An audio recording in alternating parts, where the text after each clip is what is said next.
Thomas Castellanos may stand just under 6 feet, but he carried himself like a giant in Tallahassee.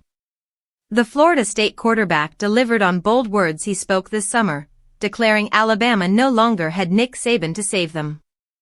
Castellanos shredded a defense that once struck fear into college football, and what remained of the Crimson Tide fell 31-17 in a season opener that left little doubt about their decline. Alabama looked lifeless, absent the ferocity and edge of its dynasty years, while Castellanos led his team with fearless runs and timely completions. The Seminoles, rebuilt through the transfer portal, leaned on Castellanos and new offensive coordinator Gus Malzahn to expose a defense that couldn't stop the run or generate pressure. Florida State outrushed Alabama 230-74 and doubled its tackles for loss, a stat line that would have been unthinkable in the Saban era. For new coach Kalen DeBoer, the loss follows a troubling trend, coming less than a year after defeat to Vanderbilt. He admitted there was no excuse, but excuses wouldn't have mattered anyway. This is not the Alabama of old. The bear is gone.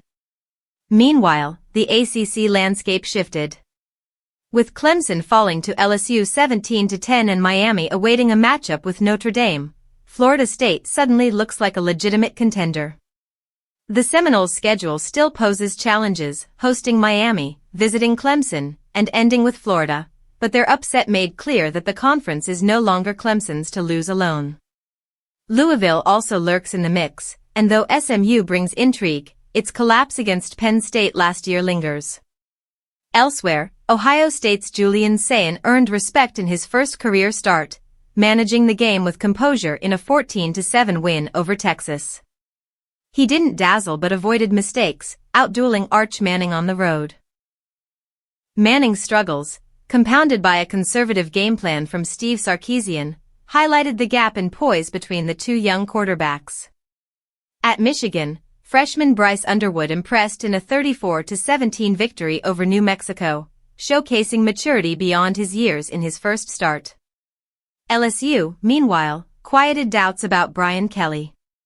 The Tigers, fueled by Garrett Nussmeier and a revamped defense, dominated Clemson more thoroughly than the final score suggested. Kelly's offseason roster overhaul appears to be paying dividends, positioning LSU as one of the most impressive teams of opening weekend. In the SEC, Tennessee and Auburn emerged as early winners. Joey Aguilar, once left behind at UCLA, flourished under Josh Heupel, while Auburn's Jackson Arnold delivered a pivotal win at Baylor. With Alabama stumbling, the conference could be more open than expected, perhaps even to the point where Tennessee and Auburn eye a championship clash. Week 1 also brought a farewell to a legend, as Lee Corso donned Brutus Buckeye for the final time on College GameDay.